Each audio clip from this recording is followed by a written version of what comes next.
സമാധാന കരാറിൻ്റെ അവസാന ഘട്ടത്തിലേക്ക് കടക്കുന്നുവെന്ന അവകാശവാദങ്ങൾക്കിടയിൽ ഇറാനിൽ വീണ്ടും US ആക്രമണം. ഇതോടെ സമാധാന ചർച്ചകൾ അലങ്കോലമായേക്കുമെന്ന ആശങ്കയുമുണ്ട്.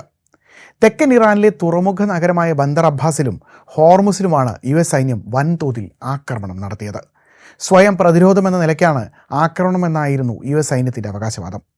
മൈനുകൾ വിതറാനുള്ള ഇറാൻ ബോട്ടുകളുടെ ശ്രമം പരാജയപ്പെടുത്തിയെന്നും മിസൈൽ ലോഞ്ചിംഗ് കേന്ദ്രങ്ങളിലും ആക്രമണം നടത്തിയതും സെൻകോം പ്രസ്താവനയിൽ വ്യക്തമാക്കിയിട്ടുണ്ട്. വെടിനിർത്തൽ നിലവിലുണ്ടെങ്കിലും US സൈന്യത്തെ സംരക്ഷിക്കാനുള്ള നടപടികൾ തുടരുമെന്നും US സെൻട്രൽ കമാൻഡ് വക്താവ് ടിം ഹോക്കിൻസ് പറഞ്ഞു. ബന്ദർ അബ്ബാസിലുണ്ടായ സ്ഫോടനങ്ങൾ അന്വേഷിക്കുകയാണെന്നും വ്യോമ പ്രതിരോധം പ്രവർത്തനക്ഷമമാണെന്നും IRGCയും അറിയിക്കുന്നുണ്ട്. 3 മാസത്തോളമായി നീളുന്ന യുദ്ധം പൂർണ്ണമായി അവസാനിപ്പിക്കുന്നതിനുള്ള ചർച്ചകൾക്കായി ഇറാൻ്റെ പ്രതിനിധി സംഘം ഖത്തറിൽ തുടരുന്നതിനിടെയാണ് US ആക്രമണം നടക്കുന്നത്. ഇറാൻ്റെ നാവിക വ്യോമ കേന്ദ്രങ്ങൾ സ്ഥിതി ചെയ്യുന്ന പ്രദേശമാണ് ബന്ദർ അബ്ബാസ്.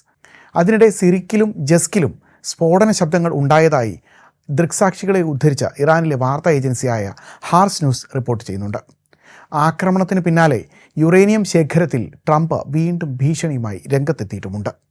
സമ്പുഷ്ടീകരിച്ച യുറേനിയം എത്രയും വേഗം അമേരിക്കയ്ക്ക് കൈമാറുകയോ നശിപ്പിക്കുകയോ അമേരിക്കയ്ക്ക് കൂടി സമ്മതമുള്ള മറ്റേതെങ്കിലും സ്ഥലത്തേക്ക് മാറ്റുകയോ വേണമെന്നായിരുന്നു ട്രംപിൻ്റെ മുന്നറിയിപ്പ്. US-നും ഇസ്രായേലിനുമെതിരായ പോരാട്ടത്തിൽ നിന്ന് 1 ഇഞ്ച് പോലും പിന്നോട്ട് പോകാൻ ഉദ്ദേശിക്കുന്നില്ലെന്ന് ഇറാൻ്റെ ദേശീയ സുരക്ഷാ കൗൺസിൽ ഉന്നതൻ മുഹമ്മദ് ബാഖർ സൊൽഖദർ വ്യക്തമാക്കിയിരുന്നു.